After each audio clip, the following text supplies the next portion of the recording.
अगर आप टाइफाइड से पीड़ित हैं, तो 2 चीज़ें बहुत इम्पोर्टेंट होती हैं। पहली कि जिस डॉक्टर के अंडर सुपरविज़न और गाइडेंस में आप दवाइयाँ ले रहे हैं, आपकी मेडिसिन्स, और दूसरी आपकी डाइट प्लान।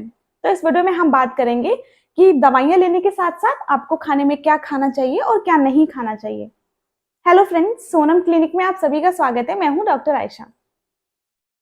तो चलिए सबसे पहले हम जानते हैं कि जब आपको टाइफाइड फीवर होता है, जब आप टाइफाइड फीवर से इन्फेक्टेड होते हैं, तो ऐसे क्या फूड आइटम्स हैं जो आपको बिल्कुल नहीं खाने चाहिए।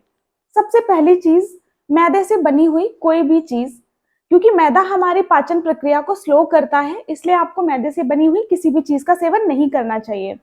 कोई भी तली भुनी हुई या तीखी मिर्च मसाले वाली चीज़, क्योंकि जब आपको टाइफाइड फीवर होता है, जब आप टाइफाइड फीवर से इन्फेक्टेड होते हैं, तो आपका जो डाइजेस्टिव सिस्टम होता है, यानी आपकी पाचन प्रक्रिया ऑलरेडी बहुत इफेक्टेड होती है, जिसकी वजह से वो स्लो हो जाती है। तो आपको ऐसी कोई भी चीज़ का सेवन नहीं करना चाहिए जो आपके डाइजेस्टिव सिस्टम को स्लो बनाए।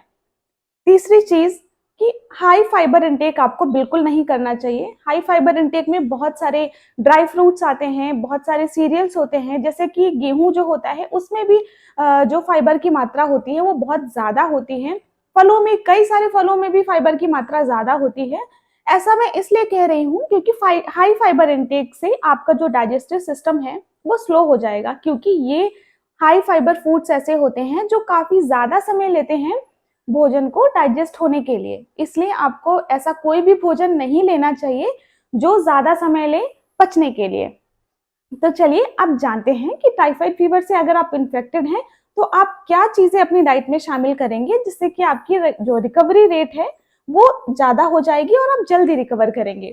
अब बात करते हैं ऐसे फूड आइटम्स की जो आपको बढ़ा के खाने हैं, यानी आपको अपनी डाइट में उनका सेवन ज़्यादा करना है। सबसे पहली बात तो आप सफिशिएंट अमाउंट में पानी पिएँ, स्टे हाइड्रेटेड। यहाँ पे पानी पीने के साथ-साथ आप और भी लिक्विड चीज़ें ले सकते हैं, जैसे कि आप जूस ले सकते हैं, आप नारियल पानी ले सकते हैं, वो भी आपकी बॉडी को रिप्लेनिश करने में काफ़ी अच्छा रोल प्ले करेगा। दूसरा, आपको अपनी डाइट में हाई कैलोरी और हाई कार्बोहाइड्रेट की जो चीज़ें हैं वो बढ़ानी है। ऐसा इसलिए क्योंकि हाई कैलोरी और कार्बोहाइड्रेट की जो चीज़ें होती हैं वो आपके शरीर को एनर्जी देती हैं, ताकत देती हैं काम करने के लिए, साथ में एक्टिव रहने के लिए। जैसे आपने देखा होगा कि जब भी हम किसी बीमारी से गुजरते हैं तो आपके शरीर का जो वज़न होता है वो लगातार कम हो जाता है। ऐसा इसलिए होता है क्योंकि एक तो आपका जो शरीर है वो उस बीमारी से लड़ रहा है, और दूसरा आपको प्रॉपर अमाउंट में कैलोरी और कार्बोहाइड्रेट की चीज़ें नहीं मिल पाती, जिससे कि जो आपके शरीर को ऊर्जा चाहिए, वो शरीर आपका जो ऊर्जा है वो आपकी बॉडी में स्टोर्ड फैट से ही लेने लगती है। इसलिए आप आलू खा सकते हैं, उबले हुए स्पेशली आलू। अगर आपको खाँसी की समस्या नहीं है, तो आप चावल को बॉयल करके या हल्का-फुल्का सा फ्राई करके भी खा सकते हैं। तीसरा है कि आपको अपनी डाइट में जो प्रोटीन की मात्रा है वो बढ़ानी है। जैसा कि आप सभी जानते हैं, जब किसी को बॉडी बनानी होती है, यानी वेट गेन करना होता है या मसल गेन करना होता है, तो प्रोटीन का इंटेक बहुत ज़रूरी होता है। उसी तरह हमारी रोज़मर्रा की ज़िंदगी में भी जो प्रोटीन का इंटेक है वो ज़्यादा होना बहुत ज़रूरी है, जिससे कि आपकी बॉडी को प्रॉपर ग्रोथ के लिए और इम्यूनिटी स्ट्रॉन्ग करने के लिए प्रॉपर विटामिन्स और मिनरल्स मिलते रहें।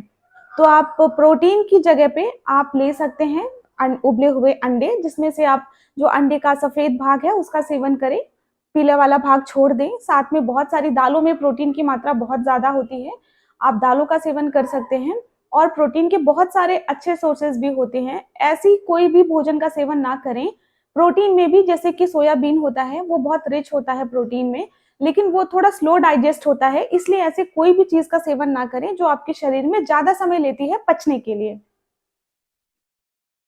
अब हम बात करते हैं एक बहुत इम्पोर्टेंट फूड की, या ऐसी चीज़ की जो हम अपनी नॉर्मल लाइफ में भी बहुत ज़्यादा अंडररेट करते हैं, और स्पेशली जब आप किसी बीमारी से फाइट करते हैं, स्पेशली जब आपको पेट से रिलेटेड कोई समस्या है, तो आप इस चीज़ का ज़रूर सेवन करें, दही।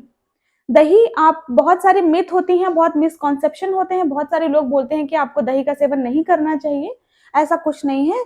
दही जो होता है, आप उसका सेवन सही तरीके से करेंगे तो इसके बहुत सारे फ़ायदे हैं हमारे शरीर में। आप दही को हमेशा दोपहर के खाने के बाद लें। ये क्या जब भी आपको टाइफाइड फ़ीवर की दिक्कत होती है, तो आपका जो डाइजेस्टिव सिस्टम होता है वो सबसे ज़्यादा इफ़ेक्टेड होता है। आपको पेट से संबंधित बहुत सारी समस्याएँ होती हैं, कभी आपको डायरिया की दिक्कत होती है, कभी पेट में दर्द होता है। तो ऐसे में जो दही है, वो लैक्टोबैसिलस बैक्टीरियाज उसमें होते हैं जो गुड फ्लोरा को मेंटेन रखता है हमारे गट एरिया में, इसलिए आप दही का सेवन जरूर करें। अब हम बात करेंगे कि आप ऐसे फलों का सेवन करें जिसमें वाटर का जो रिटेंशन है वो बहुत ज्यादा होता है, जैसे कि आप तरबूज का सेवन कर सकते हैं, खरबूजे का सेवन कर सकते हैं, बहुत सारी हेल्दी ड्रिंक्स और शेक्स आप बना के पी सकते हैं घर पे।